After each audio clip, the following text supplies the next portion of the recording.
Ndugu zangu wananchi, endapo mimi ningekuwa rais, ningeamuru vipodozi vyote vipigwe marufuku kuingia nchini kwangu.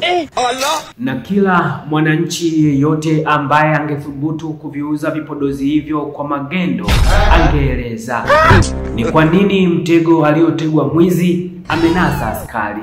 Haya ni mateso. Na kitu nisingeweza kukubali kuona raia wa kigeni wanazidi kuongezeka kiholela holela kwenye taifa langu.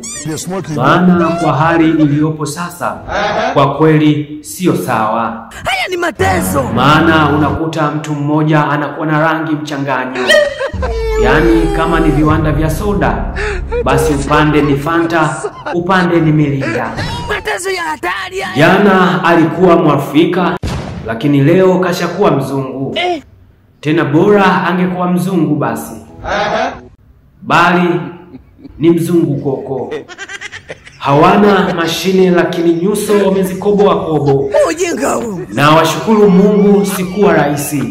Maana ningekuwa rais, wangeeleza ni kwa nini Bumunda haliuzwi supermarket. Hii imeenda kabisa. Lakini ndio hivyo sasa. Ujumbe wa nyumba kumi tu wenyewe sina.